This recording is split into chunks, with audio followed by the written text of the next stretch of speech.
আসসালামু আলাইকুম। আশা করি তোমরা ভালো আছো। তোমাদের দোয়া আল্লাহর রহমতে আমরাও ভালো আছি। আজকে একটা নিউ ব্লগ নিয়ে আসলাম। এই যে দেখো, তোমার ভাইয়া কাঁঠাল, কচি কাঁঠাল নিয়ে আসছে, কত কাঁঠাল। আর এই যে ঝিঙ্গা, ঢেঁড়স, কুমড়া, কত কি আছে পুরা।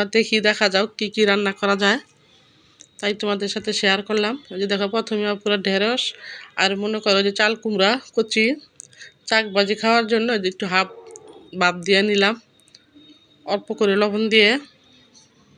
তাহলে আপুর পাশেই থাকো, দেখতে থাকো আমাদের আছে কি কি রান্না করা হয়। এই দুটো হাফ দিয়ে নিলাম, ঢেঁড়স সিদ্ধ হয়ে গেছে, এখানে ভাত বসায় দিলাম। কারণ আমার হেপিন হেনা আপুরে এখন আসেন, আর মেয়ের ছেলের বউ তো কোচিংয়ে চলে গেছে। কারণ রান্না করতে আইসা পড়লাম ঘুম থেকে উঠে। কারণ হয়তো বাবা ঘুম থেকে উঠে রান্না করতে আইসা পড়ছে, নামাজ কালেমা পেরেস নাই। মনে করি এগুলো তো আগেই আপুর সেরে ফেলাইছি, ফজরের নামাজ তো আর রান্নার টাইমে হয় না, এগুলো তো আগেই হয়ে যায়।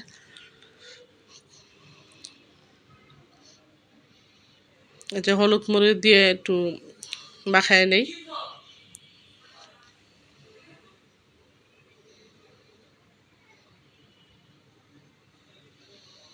গরম তো পুরো ধরা যাইতেছে না, কারণ একটু মাখায় চাখায় নেই। ভালো করে না মাখলে তো আবার হবে না পুরা, হালকা হালকা ভাবে মাখতে হবে, তাহলে তো ভেঙে যাবে। কারণ ভাপ দিয়ে নিচে যেহেতু নরম হয়ে গেছে, আস্তে ধীরে মেখে নেওয়া হইতেছে।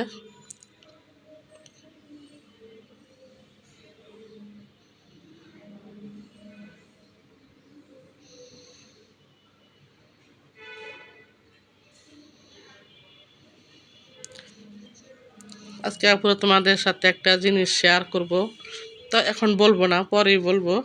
তোমরা যদি আমার পুরো ভিডিওটা দেখতে থাকো।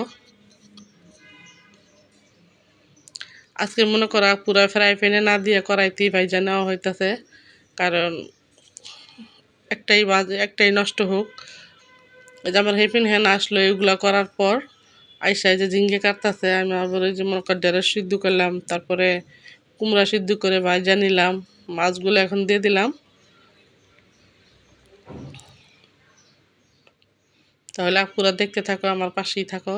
যদি কোনো ভুল ত্রুটি হয় ক্ষমা দৃষ্টিতে দেখবা, আর যদি ভালো লেগে থাকে প্লিজ একটা লাইক দিয়ে সাবস্ক্রাইব করে দিবে, আমার পাশে থাকবা। এই যে দেখো, এই তেলের মধ্যে মনে করো রান্নাটা বসায় দেওয়া হলো।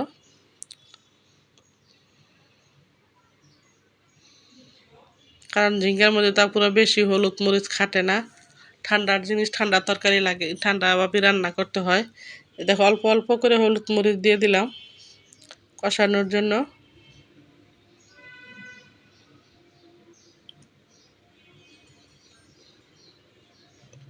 আর এই যে কালকে যে গরুর মাংস রান্না করা হয়েছিল, এগুলো রয়ে গেছে, ভাবলাম জাল দিয়ে ফেলি, তাহলে তো নষ্ট হয়ে যাবে। এই যে আমার হিপিন হ্যান আমার সবজিটা কুটে দিয়ে এখন কাঁঠাল কেটে নিতেছে রান্না মানে সিদ্ধ করার জন্য। কারণ কাঁঠালটা আজকে রান্না করব না, আমার মেয়ে আসলে তারপরে রান্না করে খাবো গরুর মাংস দিয়ে। এখন সিদ্ধ করে ফেললাম, পরে তো কাঁঠাল মনে করো বাড়তি হয়ে যাবে, তাহলে মনে করো এইভাবে রেখে দিলেও নষ্ট হয়ে যাইতে পারে। এর জন্য ভাবলাম সিদ্ধ করে ফ্রিজে রেখে দিই।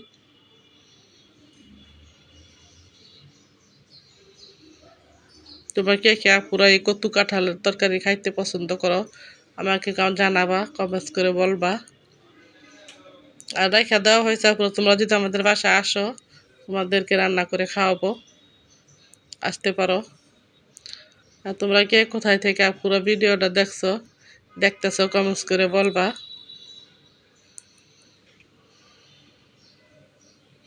এই যে আমার ঝিঙ্গার তরকারিটা হয়ে গেছে, এখন মনে করো যে কাঁঠালটা সিদ্ধ দিয়ে দিলাম, হালকা লবণ দিয়ে দিলাম,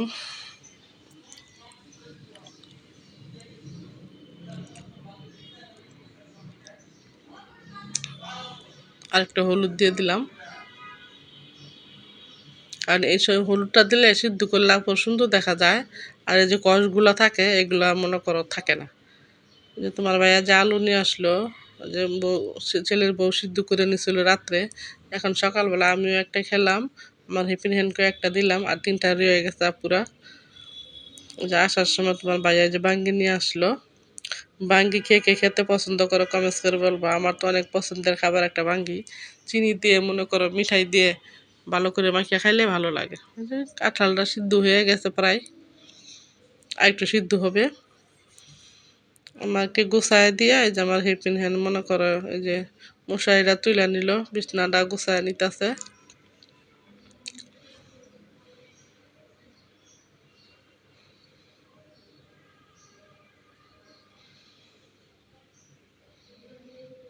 এখন সব ঘরের ফার্নিচারগুলো মুছে নিব।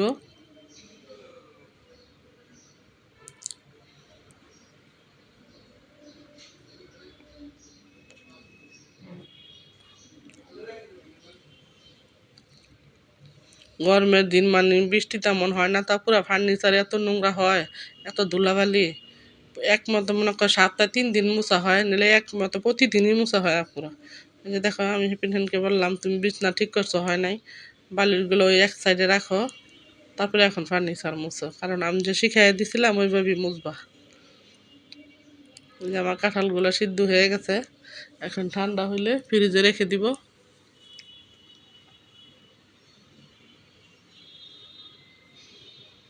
তাহলে আপনারা দেখতে থাকো আজকে আমাদের কি কি রান্না করা হয়েছে। তোমার ভাইয়া সাজনা ভর্তা, এই যে কুমড়া ভাজা, ঢেঁড়স ভর্তা, ভাত, ঝিঙের তরকারি। তোমার ভাইকে খেতে দিয়ে দিলাম, এখন খায়াটা শুয়ে পড়বো। আর আপনার হাফিজ হেপিন হ্যান্ড দেখো আস্তে ধীরে সব ঘরে কাজগুলো আস্তে ধীরে করে নিতেছে, ফার্নিচারগুলো মুছে নিতেছে।